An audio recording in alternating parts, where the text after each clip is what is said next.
Hello, and welcome to the Church Revitalization Podcast, brought to you by the Malfers Group team, where each week we tackle important, actionable topics to help churches thrive. And now, here's your hosts, Scott Ball and AJ Mathieu. Today we are talking about getting your church prepared to reopen, and we have a checklist available on our website that we put together with 10 points. Today, we don't have time to talk through 10 points, but today we're going to talk through 5 of them. So today we're going to be talking through just 5 of the 10 things that are in this checklist, and we'll give you the URL for that checklist by the end of this episode. But we're going to talk through 5 things, and let's just dive straight in. We don't need to waste time. AJ, hit me with number 1. What's the very first action that we need to start taking right now to be ready to reopen when we're allowed to reopen? Yeah, well, it's probably the most obvious, but maybe we can hit you with a couple of details just to make sure you kind of think through all of those things. But this is having an enhanced cleaning regimen in your church. Okay, we've all become accustomed at this point now to washing our hands because apparently we never did previously. It's a new thing that we wash our hands and we use hand sanitizer. And we're going to have to go above and beyond that in our churches for a variety of reasons. Obviously, the first one is we don't want people getting sick. We don't want things getting passed around. The way the virus works is still very, not necessarily unknown, but unclear about who has symptoms, who doesn't have, when they're contagious, who might get it. And so out of an abundance of caution, and making sure that people feel safe on our campus, which we would want to do all the time anyway, we're going to have to increase the way we clean things. And so, Scott, we've kind of talked through a few details maybe for you to be considering. Yeah, I think the first thing that we want to talk about is that, above and beyond is what you said, and that's really important. And I think you need to start thinking through how we can do these cleaning regimens per space. So think about every single space in your building that would potentially be used on a Sunday morning, and create a customized cleaning plan, sort of pre-service, during or in between services if you've got multiple services, and after service, and print off a cleaning checklist for every single space. In fact, I know that a lot of churches already have similar things for for a room setup. Like I go to a lot of churches and there's like a little checklist for here's how to reset this room before you leave. It's the same sort of idea with just a cleaning checklist. Here are all the things that need to happen. Here's who needs to do what, and have one of those for each space and post it in a visible spot. It's not, yes, it's a good thing to have from a practical perspective, but it's a good PR move for you to have this very visible cleaning checklist available for every single space, and that's be something that the people who are attending your church see. Mm-hmm. Yeah, absolutely. Hey, and hello to Kim from Kokomo, by the way. I just had to say that because my wife was born in Kokomo, Indiana, so that's cool. We're coast to coast and north to south on the live right now. Yeah, upstate New York, a couple folks in New York, California, Minnesota. Yeah, glad to have you guys here. Yep. Hey, New York, man, we've been talking with several people over there, and of course we're praying for you guys. Really hope that you're able to begin seeing the light at the end of the tunnel here soon. Yes, 100%.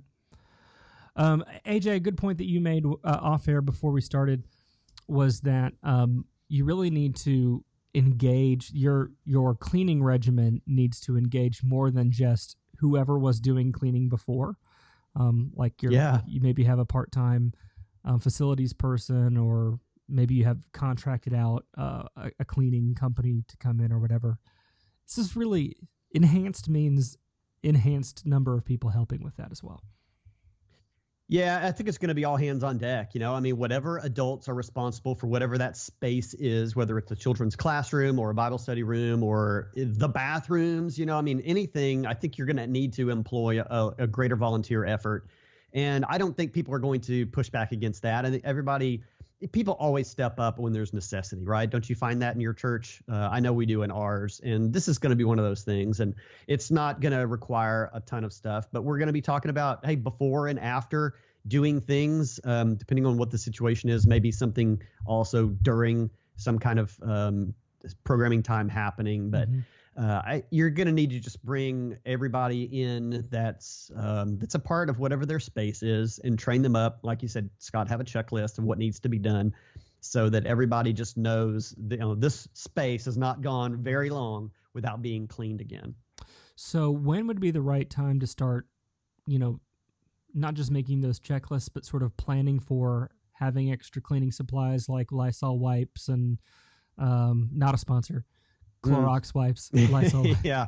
Well, if you haven't shopped Amazon in a little while, go on there and see what your options are for buying Lysol and hand sanitizer. So these are in limited supply. Don't wait until next month when you hear what your governor is going to say about when you might be able to meet. And you're thinking, okay, what looks like June or August for us.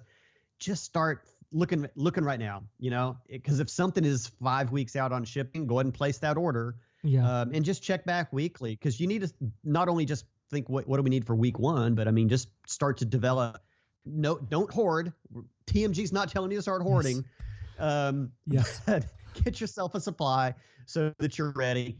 And, over the next 6 weeks, probably we'll be able to start maybe getting a feel for what the market is going to provide for us in cleaning supplies so that you can just be ordering a reasonable amount for usage. But you're probably going to need to start now. So be looking for those. Yeah. A good way to put it, AJ, would be April and May are to cleaning supplies what February was to toilet paper. Like if you had known that in March there was going to be the toilet paper run, you would have not have hoarded, but you would have had a couple of packs on hand in February. So you need to be thinking that way about cleaning supplies, because trust me, the second they start saying, hey, businesses can reopen, churches can reopen, people are going to be trying to gobble that stuff up. So be ahead of the curve. And like AJ said, don't hoard it, but get what you need for the foreseeable future. Okay, let's move on to the second thing. And again, this is part of a checklist. We have 10 things in the checklist. We're covering 5 today in this podcast. But the second thing that we're going to address is develop additional worship services or worship venues. So let me frame this, because I know that a lot of the folks that tune in are in smaller churches of 100 or 150 people. And you might be thinking, I don't need more services, right? But the reality is that when these orders begin to be lifted, we don't know, and it's going to vary state to state and locality to locality, but we don't know what the restrictions are going to be on size. And so you might be able to reopen sooner. Let's say you're a church of 150 or 100. Let's make it really simple. If you're a church of 100 people and the restrictions are you can't have groups of more than 50, well, if you go to 2 services, you can reopen a lot quicker versus waiting until they say groups of 100 are okay. So start thinking through, what would it look like to add either additional worship services, or some of the churches that I'm talking to, it's not additional services, but additional venues. So services happening at the same time, but in more than one location, so that they can get that number of people in one space lower. So some of your churches that have fellowship halls that go unused, you could host a concurrent service down there at the same time as you are having service in the sanctuary. Some of you have new sanctuaries and then like an old sanctuary that you don't use anymore. It's like a chapel now. You could look at running multiple services in different venues at the same time. So I think we need to start thinking about what are some creative ways that we can get our group numbers in one particular physical space down so we can reopen sooner. What are your thoughts on that, AJ? Yeah, absolutely. Utilizing your space certainly is first. A lot of you have started doing the drive-in church thing. You could keep doing that. Half your people could get out of their cars and go inside, right, and some of the others stay in their cars. And of course, online church. This is here to stay. If you've been thinking, well, we'll get through this for a few months, no. Just change your plans right now and say, from now on, we're also offering online church. Right. It needs to stay. So just plan on that. But what you can do to minimize maybe workload on tech staff and things like that, is start streaming live. So if you're going to have 1 or 2 Sunday morning services, just stream live on that. Because the other thing that we need to consider here is that not all of the population should start reattending live. Just because you can doesn't mean you should in all cases. So, maybe it's going to be more of your younger congregation, healthier congregation that is first able to come back together. And then not until later that maybe our folks that aren't in secure health or in an older population would be able to come back. So those folks still need an option, and online is really going to be your best way to fulfill that. So keep meeting online, plan on improving that, but maybe instead of recording, you're working on Thursday, Friday, trying to record and then get ready to broadcast, just go live. That way they get to meet at the same time as everybody else that gets to be there gets to see it. And then of course you'll have a recording for later when people weren't available or just want to watch it later. But so I think, I'm super proud of all these that jumped on drive-in church. I just think that was really kind of cool. That was kind of a quick out of the box thing that from what the feedback I've been seeing, people actually really kind of like that. But you could just set up a screen and the audio and things and just have that running in your parking lot while waiting inside as well. But I think these are some reasonable ideas to minimize your people getting too close to one another after we can reopen. Yeah, you should assume that you're going to have to get creative on this stuff and not wait on it. Like, have a plan. If we had to have an additional worship service or an additional venue that was in person, what are we going to do and how are we going to execute that? And don't wait until you get the word from the governor on when you can open. Start working on that right now. You can start working on that today. So start thinking through additional worship services or additional worship venues. Want to let you know, if you're watching live with us, and there's lots of you on here, feel free to if you have questions and want to push back on something, please put that in the comments, and we'd love to answer any questions you have. All right, so number 3. Yeah, or creative ideas. Yeah, or ideas for sure. All right, the third thing we want to talk about out of the 10 that are in the checklist is children and youth class sizes. So this is another area where we all know the reality is that kids, it's really hard to control germ spread with kids, right? No matter how much space they have to run around. But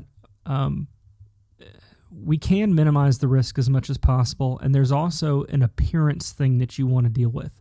So if a parent is bringing their kid to church, maybe it's the first time they will have gone back to church, or maybe the first time they've been in a church in a long time, once these restrictions are lifted, and they bring their kid to a class, and their kid's not been in school since March, and they come walk up to your Sunday school classroom for the kid, and it's like someone kicked an ant pile with kids in it, and the room is overflowing with children. That's going to be not good from a public health perspective, for sure, but also just from a public relations perspective. It's just not going to look right. So you want to always appear like you're going above and beyond with children's ministry, and you should always go above and beyond with children's ministry. So we need to start rethinking children and youth class sizes. How many kids are allowed in a particular classroom? So let's talk through what are some of the ways that we can begin to mitigate that issue and reduce the size of a class. Yeah, I think there's kind of I'm going to think of 2 primary ways, and there'll be lots of little nuance and different ways you can do this. But kind of the 2 main things that have come to mind for me are going to be, number 1, having some older kids maybe that would normally be segregated during your Sunday morning service into their own age group programming to just be in the worship service with their parents. So that's one way of reducing the number of additional spaces that you need to manage. And you can choose whatever age group that might be. The other one is to, again, like we said in for your main worship service, utilizing other spaces. So it could be that, if you've got a facility that does have lots of classroom space or adequate classroom space, and some of that was for adult Sunday school classes, maybe instead utilize those for kids so that you could have, only 8 kids in a room instead of 14, and just use other spaces. And again, family life centers, fellowship halls, some of these larger spaces, you could even just quarter them off so that, there's plenty of walking distance, and, you got some tables and chairs over here in each corner, and all of a sudden you can turn your fellowship hall into 4 classrooms or 6 classroom spaces. It's not ideal. You don't have, sound barriers, between groups, but you can social distance that way, and you can still get kids together where they can at least be with their peers. So those are the 2 primary ones that I've been thinking about.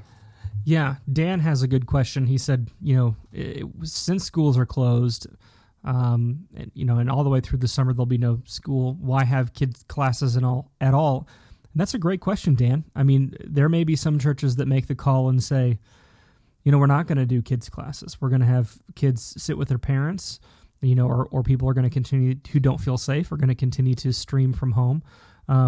It's my opinion and feeling that a lot of families are going to want their kids to be able to play with other kids, because there are going to be a lot of people who feel like, the risk for kids is really low, and, shouldn't we let the kids play? And I think that's going to be a church by church decision, as it absolutely should be. And everybody should make their own decision for what's best for their church and for their community. So that's a really great question, Dan.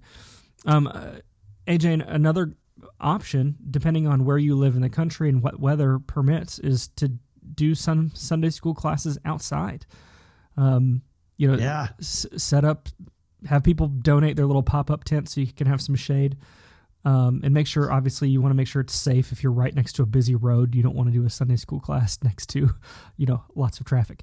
Yeah. But assuming you've got a safe space to do that, that's another thing that people are going to feel like it's more safe. There's some wind blowing, and I love that. Yeah, that obviously that's not for everybody, but boy, if that can be for you, I love that. I'm an advocate of kids being outside anyway. And so, I think that's fantastic. Yeah. Yeah. Kim asks, what about keeping toys cleaned and sanitized? Absolutely. In fact, that might be, Kim, another thing that just comes off. We just go, we're not doing toys, especially in those classes where the kids are more likely to put the toys in their mouth and to slobber on them and things like that. Maybe we just don't have those kinds of toys out. And in classes where kids will play with them but not necessarily put them in their mouth, we might have an additional cleaning regimen. And that goes back to point number 1 of have a really good cleaning regimen that's dependent upon each room, and have that posted somewhere very visible so that parents who are dropping their kids off can see, oh, look at all the things they're doing to keep this room clean. All right, let's move on, AJ, to number 4. I'm excited about this one, actually. It is, we need to build out a sustainable online groups strategy. So for context here, I'm still seeing, this is not universally true. So if you're watching, there's lots of you watching live right now, and this is not universally true. But a lot of churches, their online group strategy, AJ, is very much like a Band-Aid. We're only doing this because we have to. If they have like duct taped it together. No judgment on that. We're all just trying to survive at the moment. But online small groups are not going away, probably not even after coronavirus goes away, because I think people are discovering that this is a good option. So we need to start building out a sustainable online group strategy. I know you've got some good thoughts on this, AJ, so what does that look like, taking it from sort of a duct taped together thing to something that's sustainable?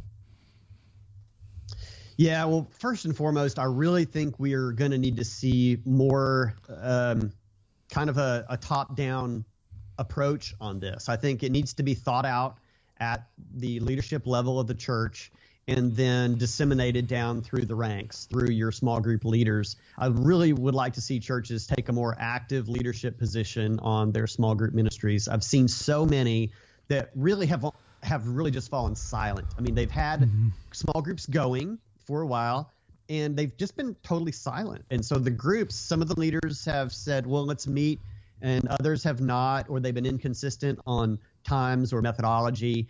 And I really want to encourage all of you pastors watching right now to really take hold of the leadership of your groups and come up with a plan to get them just meeting consistently, just like you would want them to do weekly if they were meeting in people's homes or in spaces on campus. And there's so many good options out there. I mean, we just talked a couple weeks ago about using Zoom for meetings and using an app called, is it called Band, Scott? Just Band? Yes. Yeah, Band. It's called Band app. Yep. Yeah, which is a really good communications tool for groups to use. You don't have to use those. There's a lot of other solutions out there. But I think you really need to get your small group leaders together, talk about when are you going to meet, what method are you going to use, or tell them when they're going to meet and what method they're going to use if need be, and then make sure these things are happening. And if you had not previously been maybe even giving talking points or things to be praying about or talking through, then I really love that approach as well. Not heavy-handed or taking all freedom away from them, because groups need to have their own personality as well. But I really do want you to really consider leading in a greater capacity with your groups. It's such a huge asset to your church. It's a huge asset for your church from a volunteer perspective, because people more involved with small groups are going to be more involved with volunteering. It's a huge asset for them growing in maturity, growing in relationship with one another. It's a huge asset for meeting the needs of your community from a volunteer standpoint. It's such a lifeline to your church and to the world for you to be organized in this way. Really, there's a huge opportunity being missed right now that I'm just seeing people are just waiting it out. Yeah. You can't do that. We're going to be in this for too long. And going forward, I'm not saying, do this now and then stop doing it later. I'm saying just get it started, keep doing it forever. Yeah. Josh has a good point. I don't know if people are going to be able to read this. Just realized that the text is really dark here. But Josh Fortney said that we need to have unique training. Here we go. I've changed that to white. Well, hold on. I'm going to add it back. Unique training for hosts. On the fly production here. That's right. Yeah, that's right. That's how you know it's live. Needs to be unique training for hosts for digital groups. It's a whole different way to facilitate conversation. You are 100% right. And this goes back to what AJ was saying with churches needing to take more of a leadership role. Like, train them, tell them, show them. How do you do that? How do you lead an online group well? How do we facilitate that conversation in a different and better way? So this isn't going away. We have long lamented.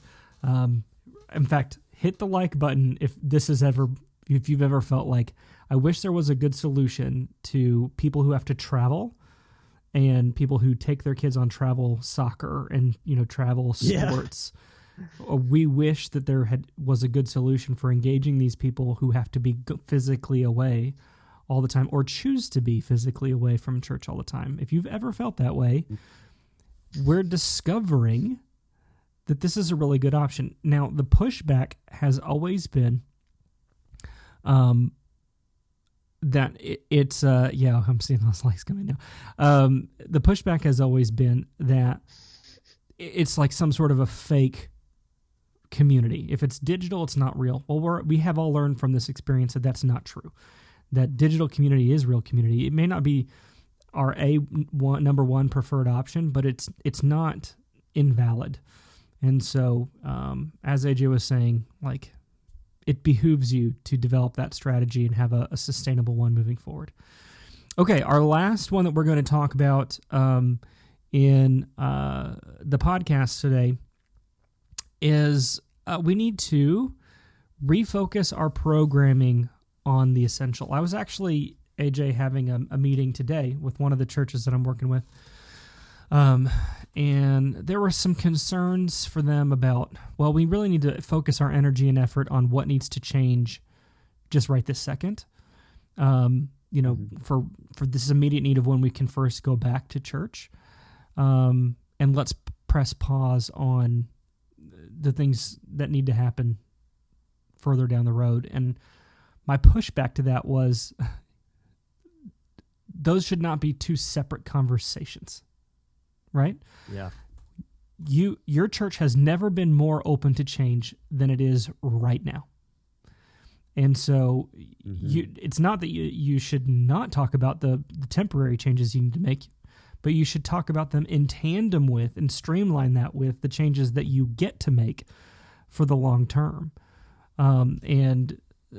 So we should be having these conversations concurrently, not one and then the other. We need to be having these conversations at the same time. You will never get the opportunity to reinvent your church that you have right this minute. And we should not squander this opportunity. And so it's kind of I did label this thing simple tasks. This is not a simple task. It's a big task, but simply put, you should start doing it. Yeah, absolutely. This really starts to drive into Discipleship Pathway right here. Whenever we're working with the church and we come to that point in our process, Discipleship Pathway is where we talk through what are the primary things that we're going to do to help people, become mature disciples, to become disciple makers themselves. And this is the time to be having this conversation. If you have not had a clear pathway in your church, now's the time to do it, because this is when you've already stripped away everything, right? Right now you're down to worship service and maybe small groups. You've cut out everything else. Well, congratulations. You now have 2 steps of a very simplified discipleship pathway in your church. So whether you knew that you had just completed that task or not, you have. And now, to use a great analogy that Scott always talks about with churches, it's like cleaning out your garage. You take everything out. It's all over the driveway. And now you're getting your shelves and everything set, all your hooks, and everything's nice and neat. Then you bring back in the things, only the keepers. Everything else is going to Goodwill or the garage sale or free for crash. So AJ, I love that you brought up that metaphor, because it's basically what this is like. It's like your garage flooded. Like you didn't want to clean your garage out. Yeah. And so the churches that are saying, you know what, let's just try to get through the flood. You're not thinking long term enough. You had to get everything out of the garage anyway because the garage flooded. Yeah. So now you're never going to get another chance where you can create a new system for organizing the stuff in your garage and only put back the things that fit. And so, yeah, you have temporarily found a place to park your car, and that's where we're at right now. But you get to reorganize your garage right now. And so don't go, well, we're just trying to figure out what we're going to do to continue to park the car, and then we'll worry about reorganizing the garage later. No. Everything's already out of the garage, so let's reorganize it now. Now is the perfect time. You've got the car and the lawnmower in there, and all, your 40 rakes are out there in the driveway, and your old rusted junk parts. So yeah, this is what we love helping churches do, because it's so eye-opening, and to streamline and prioritize essential ministries for the greatest impact on your people in the world is like you said, this is a great time to do that. So, and we can help you do that. You can please connect with us if you would like to begin that process. And we're going to talk more about this next week on the webinar as well on April 28th. Which we haven't brought up. And we'll get to all the links and everything. Yeah, so here's one thing. Okay, I want to add this to the broadcast here. So Tim has asked a great question, which is, we have folks basically saying that the thing that they miss most about church is all the things that they're familiar with, and they're ready to get back to that familiarity. So how do we balance that dynamic between leveraging this opportunity to change and then giving people that sense of normalcy when we are able to get back together? I think some of this is pastoral. Tim and Justin Carpenter echoed that. Some of this is pastoral, right? The best analogy, most analogous thing I can find would be like September 11th, right? Where, and I'm not comparing this to September 11th by any means, but there are some parallels. We knew that there was never going to be a return to everything being exactly the same. Like now it's just expected. Like you're going to have to show your driver's license when you go into certain buildings, and you're going to have to walk through a scanner. And we never used to have to take off our shoes to go through the security line in an airport. Like these are all things that we've just know that life's different now. And it's not necessarily worse, right? Like it's just different. And I do think that you used the word grieving, Tim, and that's what it is. It's a grieving. But a pastor at our church was preaching this Sunday, founding pastor at our church, and he he said we've got to punish the pain by turning it into progress, and I think that that's true for churches too. If we don't come through the other end of this thing different, then it really was a wasted opportunity. It really was. And our pastor made a great point that I was really convicted by, which is that we're hearing a lot about nursing homes, for example. People, it's so sad that these people can't get visitors. And our pastor pointed out they weren't getting visitors anyway. What we've shown is that these folks were isolated to begin with and lonely. And now we all have had a moment to experience that loneliness and what that's like, to not be able to be around the people we love and not to be surrounded by. So I guess what I'd say, Tim and Justin and others who are wondering, I think that doing things different doesn't mean doing things worse. In fact, it means we can do things better. And the things that people miss the most about church in person are the relationships, are the care.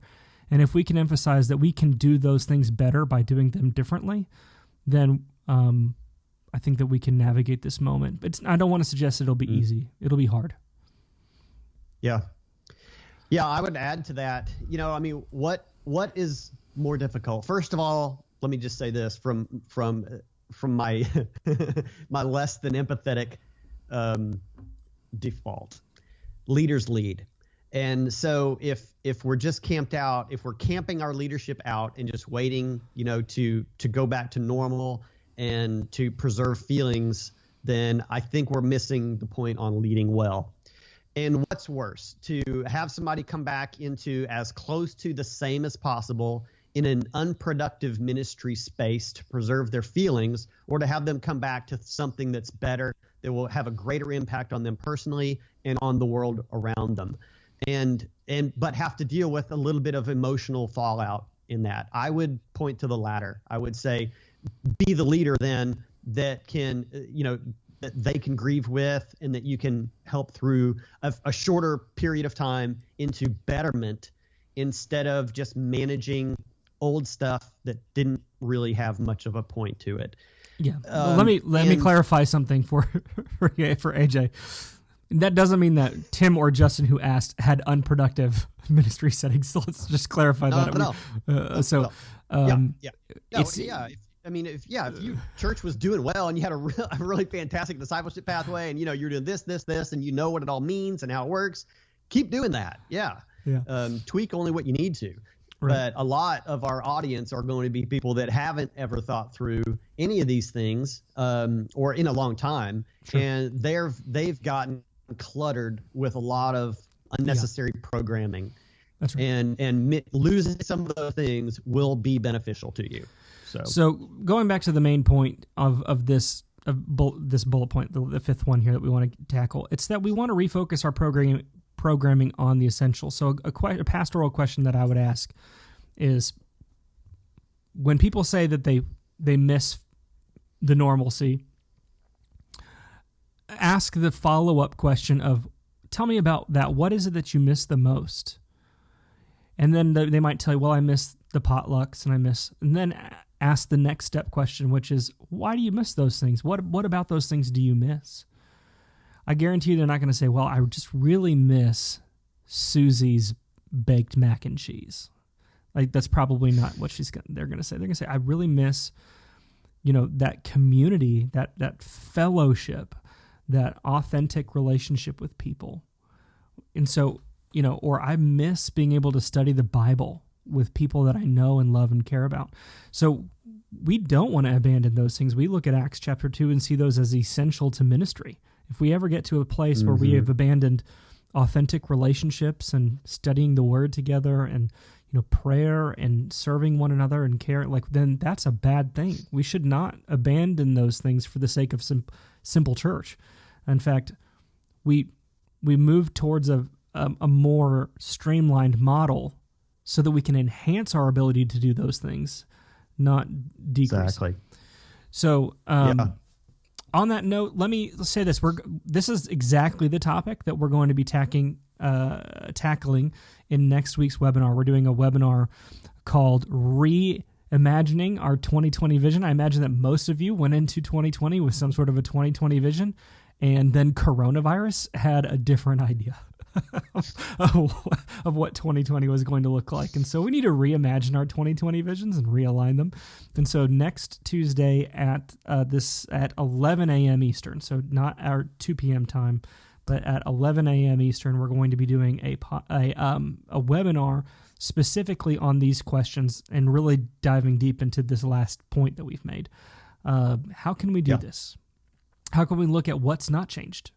How can we look at what has to change? And how can we look at what gets to change? Is kind of the layout for that training. And if you'll go right now to malfersgroup.com/36, malfersgroup.com/36, that's where you can sign up to get all 10 points of this checklist, download the checklist, and then just to peek ahead for you, as soon as you download the checklist, you're going to be prompted to register for the webinar as well, if you're interested in that training next week. So malfersgroup.com/36. In fact, let me just put this in the comments right now. Malfers Group. Oh, can I spell Malfers Group? malfersgroup.com/36. Yes, it is. Actually, I'll you know what? Sometimes when with the redirects, we get funky. People complain on Facebook that it doesn't work sometimes on Facebook because Facebook does something with them. So I'm gonna attach the longer URL there. But if you're listening to the podcast, if you're listening to like a replay of it, you definitely can just type in your browser malfersgroup.com/36. It's going to take you to a little form for your name and email. Download the checklist, and it'll prompt you to also register for the webinar if you'd like to participate in that. I'm excited about next week's webinar. It's going to be really good, helping tackle this last point. So let's recap, AJ. Of the 10 things that are in the checklist, we reviewed 5 here today. What was number 1? Enhancing your cleaning regimen. Yes. Making sure that all your spaces are ready all the time. Ready all the time. That's right. Number 2, add a service Number 2 or was, venue. Sorry. Yep. Managing your services, utilizing your space, and being able to manage a smaller amount of people being able to be on campus. That's right. So just have a plan for this, because eventually we're going to get clear orders on how many people are allowed to congregate. Some folks are still going to watch online, and they should because they're vulnerable or whatever. But for the folks that can meet in person, have a plan to, be able to meet in person given the size restrictions that you're going to have. Assuming it's above like 25. If that limit is 50 or 100, and your church is larger than that, have a plan for multiple services or venues. Okay, what was the third thing, AJ? Similar to number 2, but in regards to children and youth sizes. So just being able to keep kids from being in gigantic groups also, and again, utilizing space as best you can, or maybe resetting what ages are going to be in your main worship service with parents as opposed to into age segregated groups. Yep, and maybe not having, you may decide to go back to having worship services and not have children's ministry right away, maybe apart from nursery or something like that. Number 4 was build out a sustainable online group strategy. We think this is a win for the church long term, not just in this moment. So if you've been only kind of had a tattered, duct taped strategy up to this point, now it's time to invest some time, energy, effort, resources, and leadership into a sustainable online group strategy. And then AJ, close us out. Number 5, the last one. Yeah, finally re-examining your programming so that you can maximize and emphasize what really is core and essential for discipleship in your church, to make sure that people are effectively maturing in their faith and living out their faith and becoming disciple makers. So clean out the garage, bring back in the essentials, and that will serve you well from this point forward. That's right. So I just want to remind you, go to malfersgroup.com/36 to get all 10 things that we cover. There's 5 whole more things that we did not tackle in today's podcast that you can read about, and sign up for the webinar next Tuesday happening at 11 a.m. And 11 a.m. Eastern. And we'd love to see you on there. Guys, we love you so much. We're praying for you. We're in your corner. We will get through this, and I have a lot of hope that we're going to come out the other end of this thing better than when we went into it. That's the opportunity before us. All right. We'll see you guys next week, hopefully at the webinar.